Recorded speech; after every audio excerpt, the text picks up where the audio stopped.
Hi, this is Dr. John, dermatologist, trichologist and a hair transplant surgeon.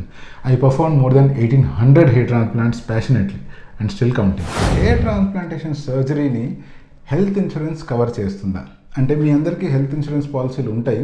So ఈ policy కింద hair transplantation surgery cover అవుతుందా అంటే దీనికి answer నేను కొంచెం డీటెయిల్గా చెప్తాను. హెల్త్ ఇన్సూరెన్స్ ఎప్పటికైనా కూడా ఒక మెడికల్ కండిషన్కి కవర్ అవుతుంది. బట్టతల కానీ లేదా బాల్డ్నెస్ కానీ ఇది ఒక కాస్మెటిక్ కండిషన్. ఇది ఇన్సూరెన్స్ కింద ఎప్పుడూ కవర్ అవ్వదు. కానీ కొన్ని కండిషన్స్, ఫర్ ఎగ్జాంపుల్ ఎవరికైనా కొన్ని రకాల జబ్బుల వల్ల కానీ జుట్టు రాలిపోయింది అనుకోండి, అప్పుడు ఆ ప్రొసీజర్కి మీకు ఇన్సూరెన్స్ కంపెనీలు క్లెయిమ్ చేసుకునే అవకాశాన్ని ఇస్తాయి. దాని గురించి ఇంకా డీటెయిల్స్ కావాలి అంటే మీకు ఉన్న ఇన్సూరెన్స్ కంపెనీ సపోర్ట్ టీమ్కి కాల్ చేసి కనుక్కుంటే వాళ్ళు ఇంకా డీటెయిల్గా చెప్తారు. కానీ మీకు ఇన్సూరెన్స్లో హెయిర్ ట్రాన్స్ప్లాంట్ కవర్ అవ్వట్లేదు అనే టెన్షన్ పడాల్సిన అవసరం లేదు.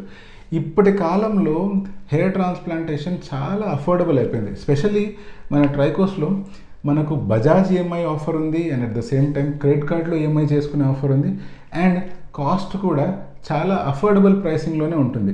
సో నాకు తెలిసి మీరు ఇన్సూరెన్స్ కోసం వేచి చూడాల్సిన అవసరం లేదు. బట్టతల వచ్చింది అంటే అనవసరంగా ఎక్కువగా ఆలోచించి దాని గురించి ఇంకా స్ట్రెస్ అయిపోయి బట్టతల తెచ్చుకునేదానికంటే హెయిర్ ట్రాన్స్ప్లాంటేషన్ ఒక ఈజీ అండ్ అఫోర్డబుల్ సొల్యూషన్. అర్లీగా నిర్ణయం తీసుకోండి.